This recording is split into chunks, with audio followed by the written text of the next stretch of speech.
Hi hello welcome back to ఈ తరం కథలు. ఈరోజు story angry husband episode number 21. కథను రచించిన వారు సుజాత గారు, వాయిస్ ఓవర్ శ్వేత. ఇక లేట్ చేయకుండా స్టోరీలోకి ఎంటర్ అయిపోదాం. అలాగే వీడియోకి ఒక చిన్న లైక్ చేయండి. రక్ష ఐస్ క్రీమ్ తినడం పూర్తవ్వగానే పక్కనే ఉన్న టిష్యూ తీసుకొని నీట్గా హ్యాండ్ క్లీన్ చేసుకుంటుంది. అతను మాత్రం ఏడుస్తూ ఆపకుండా కాఫీలు తాగుతూ ఉంటాడు. దాక్ష ఎంత చెప్తున్నా ఏడవడం ఆపట్లేదు. ఒక్కసారిగా చెంప చెల్లుమనిపిస్తుంది. దెబ్బకి ఆ అబ్బాయితో పాటు జై కూడా ఆశ్చర్యంగా దక్ష వైపు చూస్తారు. వాళ్ళిద్దరే కాదు, దాదాపు రెస్టారెంట్లో ఉన్న వాళ్ళందరూ కూడా చూస్తుంటారు. ప్లీజ్ క్యారీ ఆన్ అని చెప్తుంది అందరికీ. జై మాత్రం దక్షకి తన ఫేస్ కనిపించకుండా చెయ్యడ్డం పెట్టుకొని కవర్ చేస్తూ ఉంటాడు. ఆ అబ్బాయి చెంప మీద చేయి పెట్టుకొని ఎందుకే నన్ను కొట్టావు అంటాడు ఏడుపు మొహం పెట్టుకొని. అసలు దక్ష ఏం చెప్తుందో అని కూడా వాళ్ళ మాటలు వింటూ అప్పుడప్పుడు దక్షని చూస్తూ ఉంటాడు.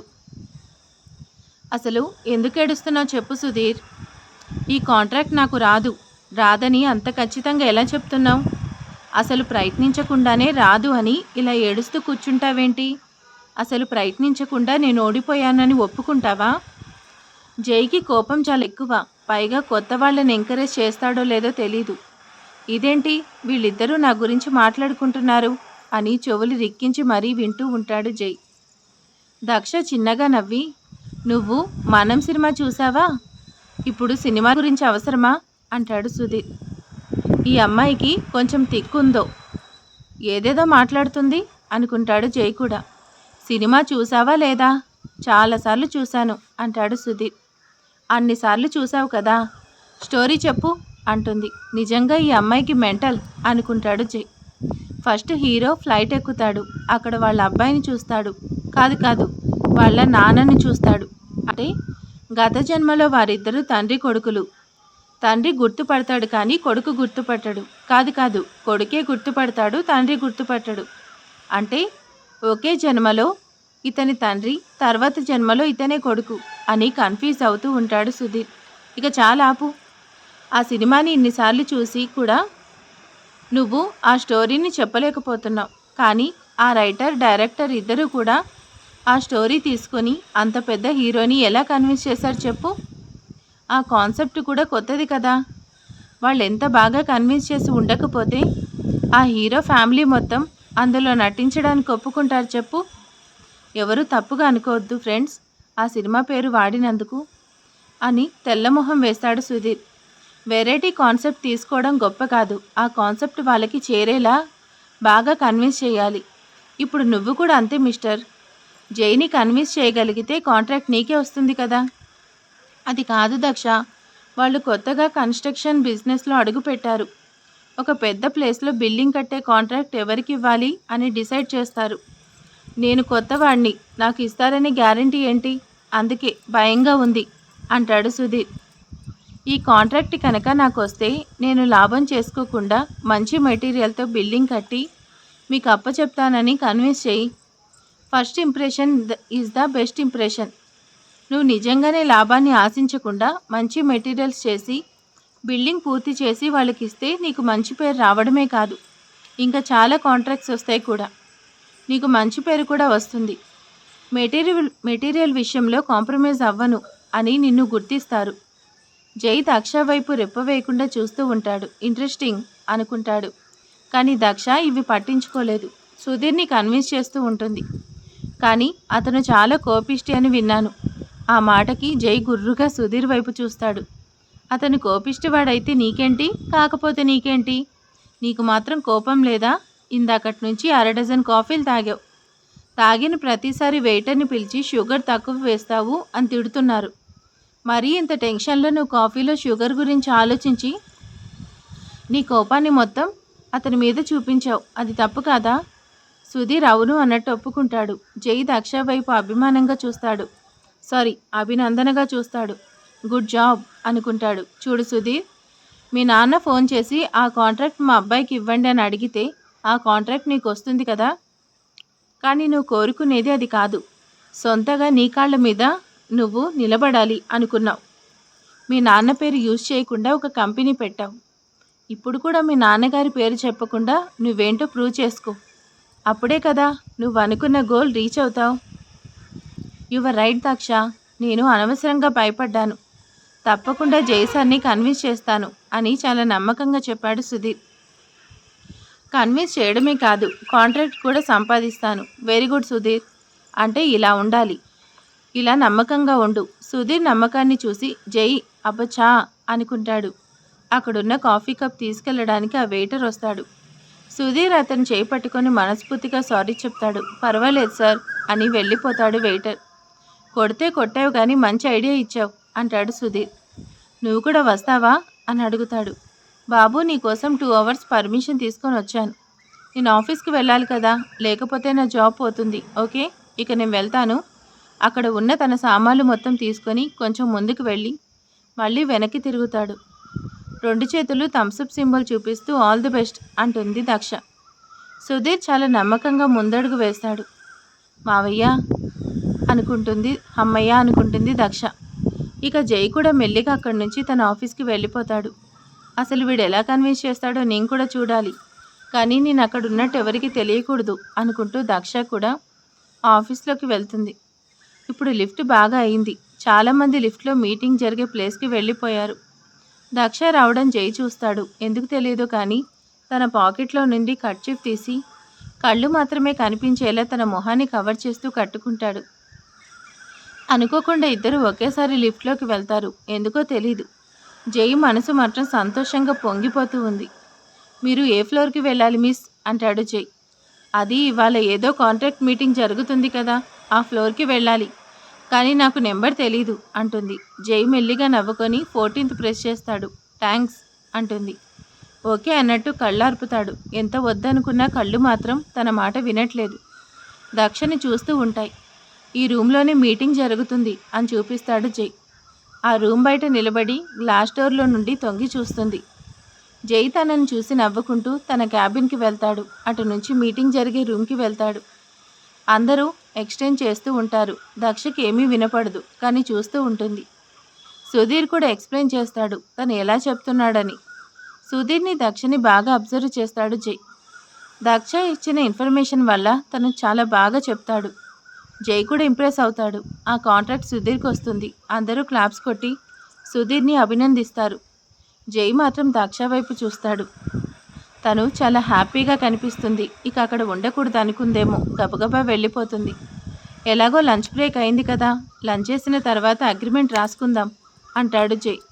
ఓకే సార్ అని చెప్పి ఈ విషయాన్ని దక్షతో షేర్ చేసుకోవడానికి పరిగెత్తుకుంటూ క్యాంటీన్కి వెళ్తాడు. అక్కడ తను ఉంటే బాగుండు అనుకుంటూ వెళ్తాడు. అక్కడ ఏం జరిగిందో చూడాలి అని ఆత్రంగా జై కూడా చాలా ఫాస్ట్గా తన క్యాబిన్లోకి వెళ్ళి కర్టెన్ తీసి చూస్తాడు. సుధీర్ దక్షని సైడ్ హ్యాక్ చేసుకుని జరిగింది మొత్తం హ్యాపీగా చెప్తూ ఉంటాడు. దక్ష కూడా హ్యాపీగా ఫీల్ అవుతూ షేక్ హ్యాండ్ ఇస్తుంది. తనంత సంతోషంగా ఉంటే తెలియకుండానే పెదవుల మీద చిరునవ్వు వస్తుంది. ఆగాగు అంటూ అక్కడ ఆపేస్తారు మిసెస్ మల్హోత్రా గారు.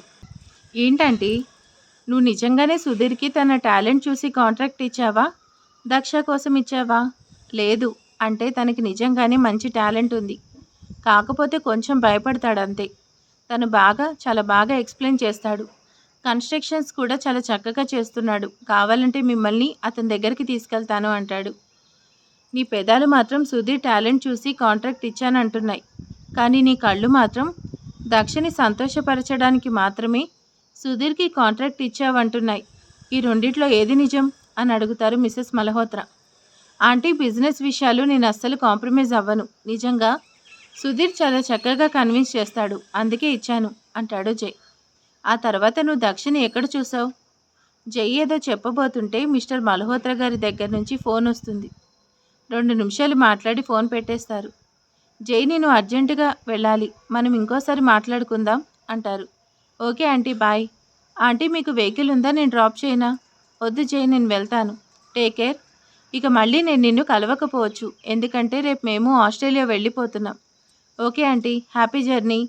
నేను వదిలేస్తాను అనుకోకు, వీడియో కాల్ చేసి మరీ అడిగి చెప్పించుకుంటాను, అర్థమైందా? సరే అంటాడు నవ్వుతూ. ఓకే అని మిసెస్ మల్హోత్రా గారు వెళ్ళిపోతారు. ఎందుకో కానీ ఆంటీకి దక్ష అంటే చాలా ఇష్టం అని అనుకుంటూ తన పనిలో పడిపోతాడు. దక్ష మనం బయటికి వెళ్ళాలి, త్వరగా కానివ్వు, ఒక నిమిషం అని తనే వచ్చి శారీ సెలెక్ట్ చేసి రెడీ అవ్వు అని చెప్పి వెళ్తాడు జై. ఏంటి, శారీ కూడా తనే సెలెక్ట్ చేస్తున్నాడు? ఫంక్షన్ కాదు కదా, ఈసారి ఫంక్షన్కి కట్టుకునేది కాదు, ఇంకెక్కడికో తీసుకెళ్తున్నారన్నమాట అనుకొని ఫాస్ట్గా రెడీ అవుతుంది. ఇంట్లో వాళ్ళతో చెప్పి కారులో బయలుదేరుతారు. మధ్యలో ఒక చోట ఆగి ఒక మంచి బుకే కొంటారు. శ్రీవారు, ఇంతకు ఎక్కడికి వెళ్తున్నాం చెప్పలేదు? 10 నిమిషాలు వెయిట్ చేసి తెలుస్తుంది కదా. ఓకే, ఏంటి శ్రీవారు రూట్ కూడా మారుతుంది? అమ్మ వాళ్ళ ఇంటికైతే ఇటు కాదు, గుడికి కూడా కాదు. ఆ మాటకి జై దక్ష వైపు చూస్తాడు. అదే శ్రీవారు, మీరు గుడికి తీసుకెళ్లరు కదా, ఆ విషయం నాకు తెలుసు. మరెక్కడికైనా ఆలోచిస్తున్నాను. మరి ఎక్కువగా ఆలోచించకు, ఉన్న బ్రెయిన్ కాస్త ఆగిపోతుంది. అసలే నీకు చిన్నగా ఉంటుంది బ్రెయిన్. అంటే ఏంటి నీ ఉద్దేశం? నాకు బ్రెయిన్ లేదనా అంటూ అలుగుతుంది. దక్ష, నీకు చెవుడు కూడా ఉందా? శ్రీవారు, ఇదేం బాలేదు, కొంచెం గట్టిగా అంటుంది. నీ బ్రెయిన్ చాలా చిన్నదిగా ఉంటుంది అన్నాను అంతే, కానీ బ్రెయిన్ లేదని అనలేదు కదా. ఆ మాటకి దక్షకు ఉక్రోషం వస్తుంది. అవును, బ్రెయిన్ చిన్నదిగా ఉంది కాబట్టి మిమ్మల్ని చేసుకున్నాను. అదే పెద్దదిగా ఉంటే వేరే వాళ్ళని చేసుకునేదాన్ని. ఆ మాటకి జైకి కోపం రాకుండా పెద్దగా నవ్వుతాడు. ఎందుకు నవ్వుతున్నారు అంటుంది. నీకు బ్రెయిన్ చిన్నదిగా ఉందని నీ అంతటి నువ్వే ఒప్పుకున్నావు కదా, అందుకే నవ్వొచ్చింది. ఏం మాట్లాడినా నాకే తగులుతుంది, సైలెంట్గా కూర్చుంటే బెటర్ అనుకుంటుంది దక్ష. ఏం మాట్లాడకుండా బయటకు చూస్తూ ఉంటుంది. జై తన వైపు చూస్తాడు. మొహమంతా ఎర్రగా కందిపోయి ఉంటుంది. తనని అలా చూస్తే నవ్వొస్తుంది జైకి. ఇప్పుడు మీరెందుకు నవ్వుతున్నారు? ఒకసారి నీ ఫేస్ చూసుకో, ఉక్రోషంతో మొహం ఎర్రపడుతుంది అంటాడు జై. అనుకుంటూ మొహం పక్కకి తిప్పుకుంది. ఎయిర్పోర్ట్ దగ్గర కారు ఆగుతుంది. కారు పార్క్ చేసి దక్షతో కలిసి లోపలికి వెళ్తాడు జై. ఎయిర్పోర్ట్లో మిస్టర్ అండ్ మిస్సెస్ మల్హోత్రా వాళ్ళ దగ్గరికి వెళ్ళి హ్యాపీ జర్నీ ఆంటీ అని ఇద్దరు కలిసి వాళ్ళిద్దరికీ బొకే ఇస్తారు. థ్యాంక్ యూ జై. పర్వాలేదు ఆంటీ, నేను థ్యాంక్స్ చెప్పింది దక్షని తీసుకొచ్చినందుకు అంటారు మిస్సెస్ మల్హోత్రా. నిజంగానే చాలా హ్యాపీగా ఉంది అంటారు. నిన్న మీకు హ్యాపీ జర్నీ అని చెప్పాను, కానీ హ్యాపీనెస్ ఎక్కడుందో అర్థమైంది, అందుకే తనని తీసుకొచ్చాను అంటాడు. ఇక్కడికి తీసుకురావడం కాదు, మీరిద్దరూ కలిసి మా ఇంటికి వచ్చినప్పుడు నేను హ్యాపీగా ఫీల్ అవుతాను అంటారు మిస్టర్ మల్హోత్రా. దక్ష, అప్పుడప్పుడు ఫోన్ చేస్తాను, నీకేం ప్రాబ్లం లేదు కదా. ఆంటీ, మీకు వీలైతే రోజు చేయండి. ఈలోగా అనౌన్స్మెంట్ రావడంతో దక్షని గట్టిగా హక్ చేసుకుని బాయ్ రా అని చెప్పి వాళ్ళిద్దరూ వెళ్ళిపోతారు. వీరిద్దరూ కూడా బయటకు వస్తారు. ఆంటీ దగ్గరకని ఒక మాట చెప్పచ్చు కదా. ఏమో, సడన్గా తీసుకురావాలనిపించింది, వచ్చేసాను. ఇక్కడ వెయిట్ చేయి, నేను కార్ తీసుకొస్తాను అని 2 నిమిషాల్లో కార్ తీసుకొస్తాడు. ఇద్దరు కలిసి కారులో బయలుదేరతారు. ఇంటికి వెళ్దామా, ఎక్కడికైనా వెళ్దామా అని అడుగుతాడు. నన్ను ఇంటికి తీసుకువెళ్ళండి, మీరు ఎక్కడికైనా వెళ్ళండి, నాకు తెలీదు. ఇందాకడి కోపం తగ్గలేదా అని తన బుగ్గలాగుతాడు. అలా గొడవ పడుతూ చివరికి ఇంటికి చేరుతారు. బుద్ధుందా నీకు? ఒక ఆడపిల్లవి, ఇంత అందంగా ఉన్నావు, ఒక అబ్బాయిని లైన్లోకి తీసుకురాలేకపోయావా అని తన ఎదురుగా నిలబడి ఉన్న అమ్మాయిని తిడుతూ ఉంటాడు రోహిత్. సారీ సార్, ఏం చేయమంటారు సార్, అతను అస్సలు లొంగలేదు. చివరికి ప్రేమిస్తున్నాను కూడా చెప్పని అప్పుడు తను ఏమన్నాడో తెలుసా సార్?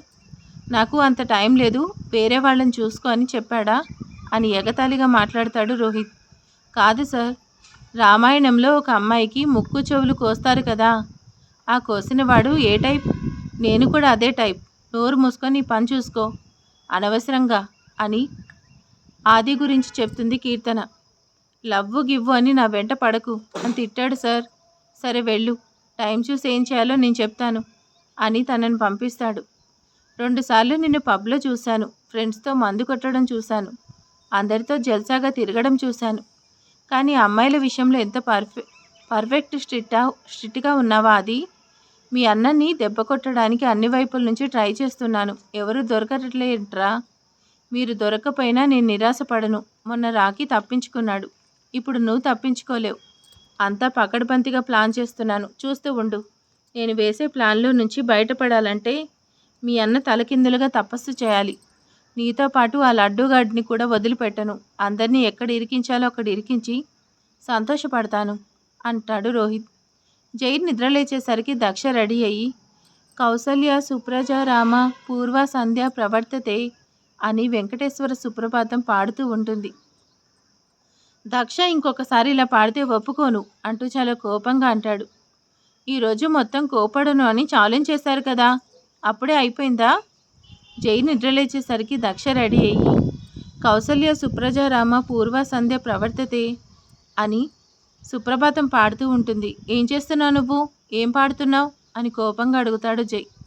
శ్రీవారు ఇవాళ సండే, ఈ రోజంతా అరవను తిట్టను కోపడను అని ఛాలెంజ్ చేశారు, మర్చిపోయారా అని నవ్వుతూ కళ్ళెగరేసింది. అప్పుడే అయిపోయింది చూసారా, కోపంతో మీ కళ్ళు ఎర్రబడుతున్నాయి అంటుంది.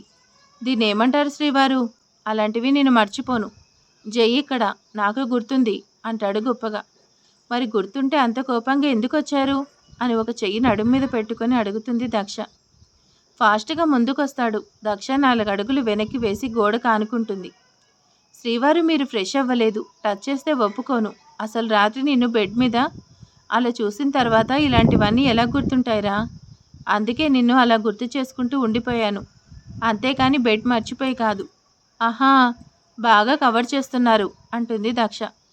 ఇందులో కవర్ చేయడానికి ఏముంది? నిన్ను బెడ్ మీద అలా చూసిన తర్వాత ఎవరికైనా మిగతా విషయాలు ఉంటాయా అంటాడు.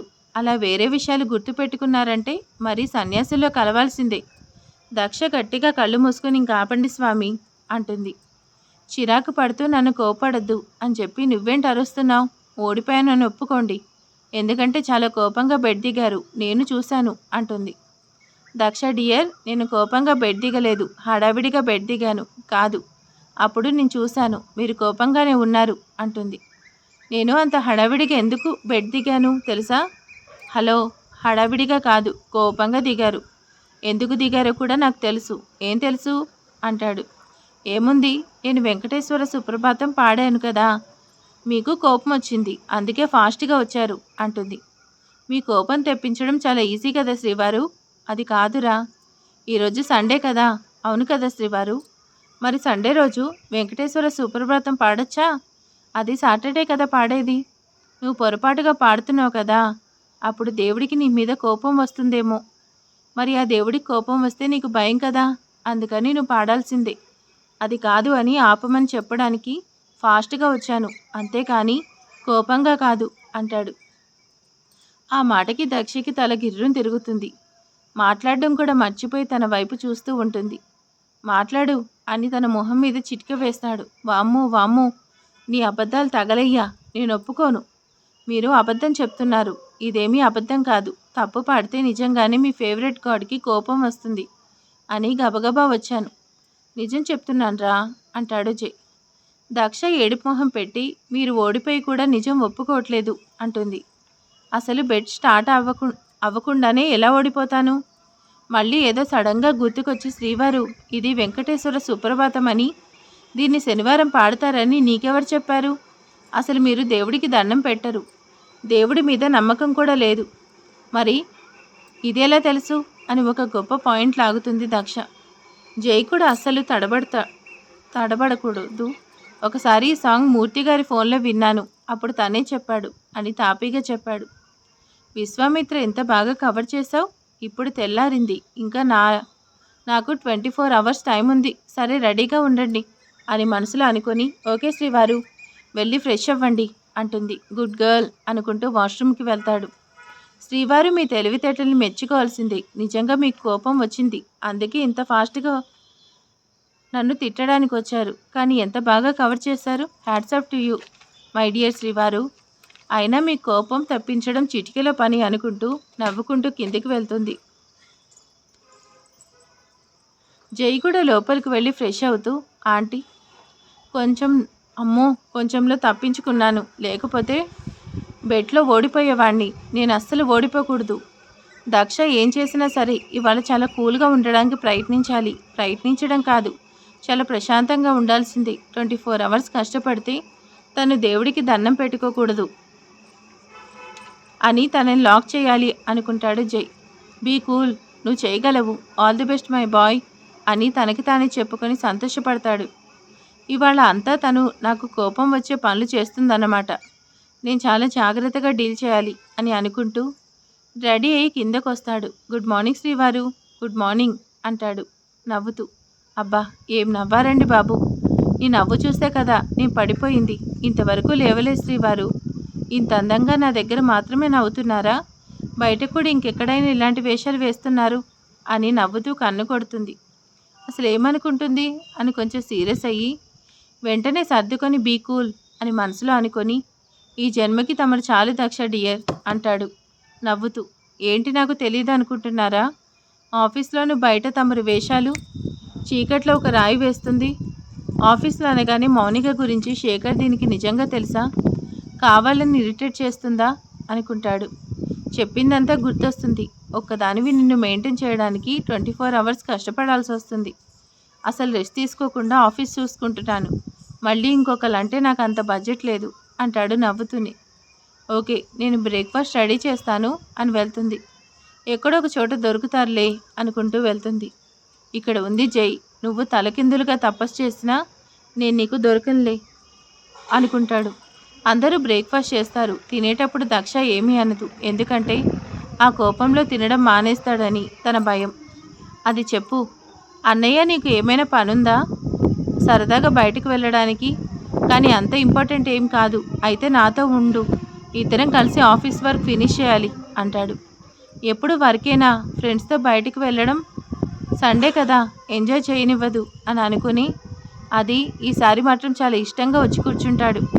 జై చెప్తూ ఉంటాడు. అది అది చేస్తూ డౌట్ వస్తే దగ్గర జై హెల్ప్ తీసుకుంటాడు.